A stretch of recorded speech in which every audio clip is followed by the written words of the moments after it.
आज का हमारा टॉपिक है ब्लड ग्रुप्स। जैसा कि आप जानते हैं कि ह्यूमन बींग्स का ब्लड सिमिलर दिखाई देता है, परंतु कुछ पहलुओं में ये डिफरेंट भी होता है। डिफरेंट टाइप के ब्लड की ग्रुपिंग की गई है। इस तरह के दो ग्रुप ABO और RH पूरे विश्व में व्यापक रूप से यूज़ किए जाते हैं।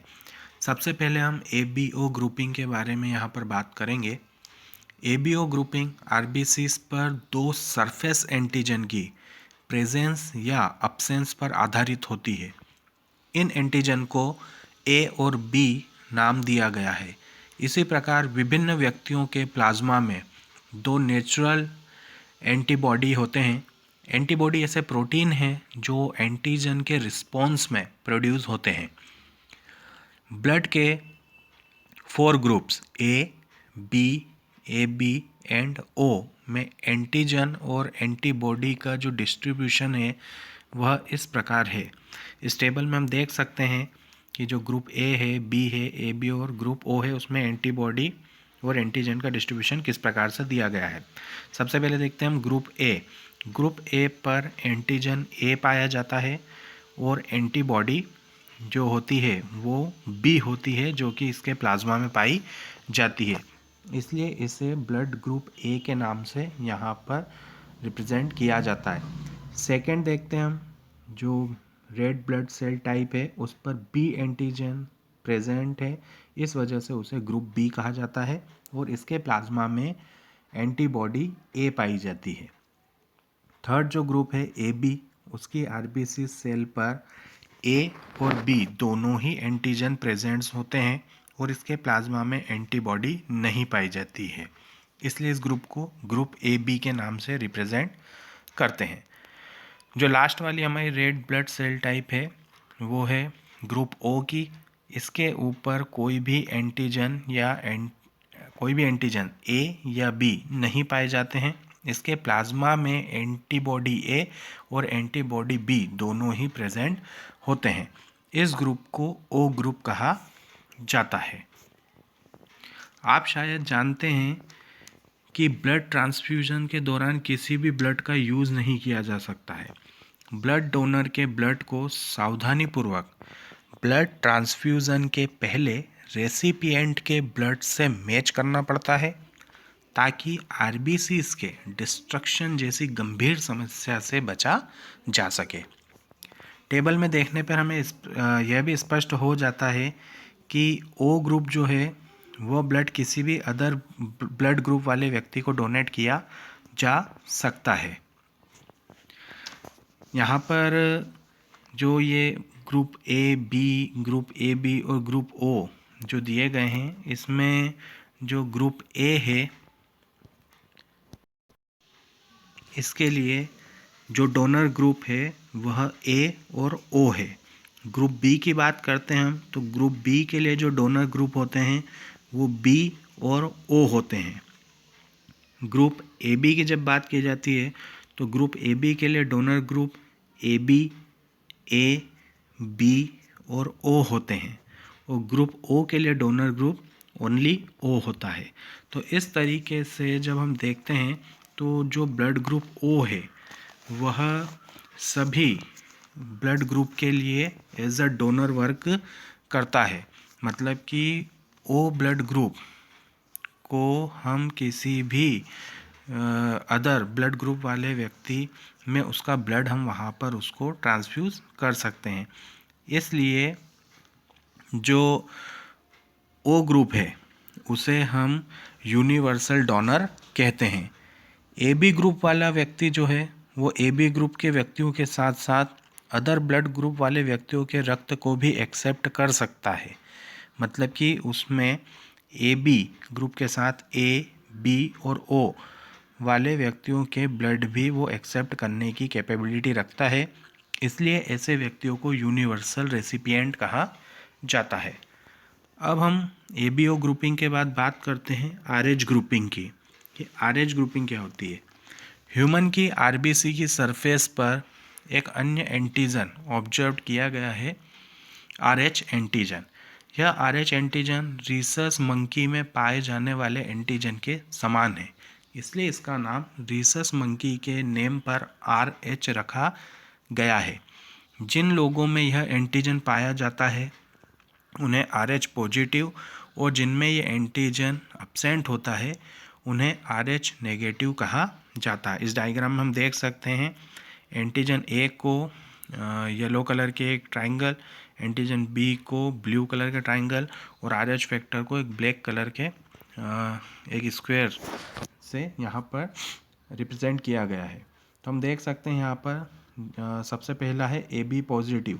इसका मतलब कि इस पर एंटीजन A, एंटीजन B और RH फैक्टर तीनों ही प्रेजेंट है, इसलिए ये ब्लड ग्रुप क्या होगा, AB पॉजिटिव। सेकंड है A पॉजिटिव, मीन्स यहाँ पर एंटीजन A है और RH फैक्टर प्रेजेंट है, इसलिए यह A प्लस ब्लड ग्रुप है। थर्ड नंबर पर है B पॉजिटिव। B पॉजिटिव है, इसका मतलब कि इस पर कौन सा एंटीजन है, B, और RH फैक्टर भी इस पर प्रेजेंट होता है। फोर्थ नंबर पर है O पॉजिटिव, मतलब यहाँ एंटीजन एब्सेंट है, ना A है ना B है, लेकिन इस पर RH फैक्टर प्रेजेंट है, इसलिए इसे O पॉजिटिव कहते हैं। AB नेगेटिव की बात करें तो इस पर A और B दोनों एंटीजन प्रेजेंट है पर RH फैक्टर एब्सेंट है, इसलिए ये AB नेगेटिव कहलाता है। अगला हम देखते हैं A नेगेटिव। इस पर केवल A एंटीजन है पर यहाँ पर RH फैक्टर प्रेजेंट नहीं है, एब्सेंट है, इसलिए A नेगेटिव है। B नेगेटिव, यहाँ B एंटीजन है बट RH फैक्टर एब्सेंट है, इसलिए यह B नेगेटिव होता है। और सबसे लास्ट वाला है O नेगेटिव, जिस पर ना तो कोई एंटीजन है और ना ही कोई RH फैक्टर है, इसलिए यह O नेगेटिव कहलाता है। RH नेगेटिव व्यक्ति यदि RH पॉजिटिव ब्लड के कांटेक्ट में है तो वह RH एंटीजन के अगेंस्ट स्पेशल एंटीबॉडी बनाएगा, इसलिए ट्रांसफ्यूज़न से पहले RH ग्रुप को भी मैच किया जाना चाहिए और यह बहुत ही आवश्यक होता है।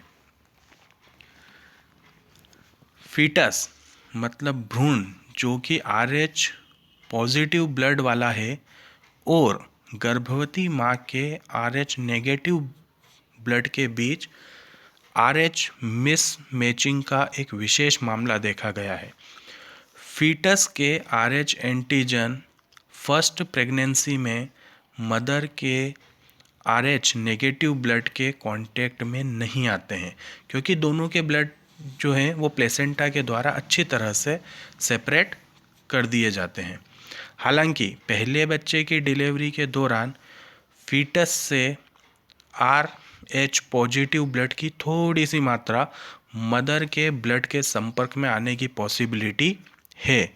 ऐसे केसेस में मदर अपने ब्लड में RH एंटीजन के अगेंस्ट एंटीबॉडी तैयार करना शुरू कर देती है। इसके बाद के प्रेगनेंसी के केसेस में माँ से RH एंटीबॉडी फीटस के ब्लड में लीक हो सकते हैं और फीटल RBCs को नष्ट कर सकते हैं। यह फीटस के लिए डेंजरस हो सकता है या बच्चे को गंभीर एनीमिया और जॉन्डिस पैदा कर सकता है। इस कंडीशन को इरिथ्रोब्लास्टोसिस फोइटेलिस कहा जाता है। पहले बच्चे की डिलीवरी के तुरंत बाद माँ को RH एंटीबॉडी का प्रबंध करके इससे बचा जा सकता है। अब हम बात करेंगे कोगुलेशन ऑफ ब्लड, मतलब कि ब्लड का जमाव या ब्लड का थक्का। आप जानते हैं कि जब आप अपनी उंगली काटते हैं या अपने आप को चोट पहुंचाते हैं तो आपके घाव से लंबे समय तक ब्लड नहीं बहता है, मतलब कुछ समय बाद वह रुक जाता है। सामान्यतः कुछ समय के बाद ब्लड का जो बहाव है वह बंद हो ही जाता है। आप जानते हैं ऐसा क्यों होता है? ब्लड एक इंजुरी या ट्रॉमा मीन्स आघात के रिस्पॉन्स में कोएगुलेशन या क्लॉटिंग को शो करता है, मतलब कि वह एक थक्का या एक जमाव को वहाँ पर प्रदर्शित करता है। बॉडी से ब्लड के अधिक नुकसान को रोकने के लिए यह एक सिस्टम है जो कि हमारी बॉडी में पाया जाता है। आपने ऑब्जर्व किया होगा कि एक निश्चित समय के बाद कटे हुए स्थान पर एक डार्क रेडिश ब्राउन स्कम बना हुआ पाया जाता है। यह एक थक्का मतलब कि क्लॉट या कोगुलम है जो मेनली फाइब्रिन नाम के थ्रेड्स के एक नेटवर्क से बनता है, जिसमें ब्लड के डेड और डैमेज्ड फॉर्म्ड एलिमेंट्स फंस जाते हैं। फाइब्रिन थ्रोम्बिन नामक एंजाइम द्वारा प्लाज्मा में इनएक्टिव फाइब्रिनोजेंस के कन्वर्जन से बनते हैं। थ्रोम्बिन प्लाज्मा में प्रेजेंट ही एक अन्य इनएक्टिव सब्सटेंस से बनता है जिसे कि हम प्रोथ्रोम्बिन कहते हैं। इस रिएक्शन के लिए एक एंजाइम कॉम्प्लेक्स थ्रोम्बोकाइनेज बहुत ही आवश्यक होता है। यह कॉम्प्लेक्स लिंक्ड एंजाइमिक रिएक्शन के एक समूह द्वारा बनाया जाता है, जिसमें प्लाज्मा में इनएक्टिव स्टेट में प्रेजेंट कई फैक्टर्स शामिल होते हैं। एक इंजरी या ट्रॉमा ब्लड में प्लेटलेट्स को स्टिमुलेट मतलब कि उत्तेजित कर देता है, जिससे प्लेटलेट्स कुछ फैक्टर्स को रिलीज करते हैं जो कोगुलेशन मैकेनिज्म को एक्टिव करते हैं। चोट के स्थान पर टिश्यू द्वारा रिलीज किए गए कुछ फैक्टर्स भी कोएगुलेशन स्टार्ट कर सकते हैं। क्लॉटिंग में कैल्शियम आयन अपना एक इम्पोर्टेंट रोल प्ले करते हैं। हम आगे चलते हैं अब लिम्फ पर। लिम्फ जिसे कि हम टिश्यू फ्लूइड कहते हैं। जैसे जैसे ब्लड टिश्यूज़ में कैपिलरीज़ के थ्रू गुजरता है, वाटर के साथ साथ वाटर में सोल्यूबल बहुत सारे सब्सटेंसेस टिश्यूज़ की सेल्स के बीच रिक्त स्थान में निकलते हैं, जो बड़े प्रोटीन और अधिकांश ब्लड वेसल्स में बने एलिमेंट्स को छोड़ते हैं। बाहर निकले इस फ्लूइड को इंटरस्टिशियल फ्लूइड या टिश्यू फ्लूइड कहा जाता है। इसमें प्लाज्मा के जैसे ही सेम मिनरल डिस्ट्रीब्यूशन पाया जाता है। हम यहाँ देख सकते हैं कैपिलरी ऊपर दी गई है, नीचे टिश्यू की सेल्स है और इनके बीच में जो ब्लू कलर का फ्लूइड है वह इंटरस्टिशियल फ्लूइड है, जिसे कि हम यहाँ पर टिश्यू फ्लूइड या लिम्फ भी कहते हैं। जितने भी न्यूट्रिएंट्स हैं, गैसेस हैं, उन सब का जो एक्सचेंज है वो ब्लड और सेल्स, कैपिलरीज के अंदर ब्लड है और ये जो है टिश्यू सेल्स हैं, तो ये जो कैपिलरीज और जो ये आपकी सेल्स हैं, इनके बीच में इस फ्लूइड के माध्यम से ही न्यूट्रिएंट्स और गैसेस का यहाँ पर एक्सचेंज होता है। वेसल्स का एक विस्तृत नेटवर्क जिसे कि हम लिम्फेटिक सिस्टम कहते हैं, इस फ्लूइड को कलेक्ट करता है और इसे वापस से जो मुख्य वेन्स होती हैं, मेजर वेन्स, उनमें ले जाता है। लिम्फेटिक सिस्टम में प्रेजेंट फ्लूइड को लिम्फ कहा जाता है। लिम्फ एक कलरलेस फ्लूइड है जिसमें विशिष्ट लिम्फोसाइट्स होते हैं जो बॉडी के इम्यून रिस्पॉन्सेस के लिए जिम्मेदार होते हैं। लिम्फ न्यूट्रिएंट्स, हार्मोन्स आदि के लिए भी एक इम्पोर्टेंट कैरियर है। इंटेस्टाइन की विली में प्रेजेंट लेक्टाइल में फैट को लिम्फ के थ्रू एब्जॉर्ब किया जाता है। तो आज का हमारा टॉपिक हम यहीं पर ओवर करते हैं। नेक्स्ट क्लास में आपसे फिर चर्चा करेंगे। तब तक के लिए गुड बाय।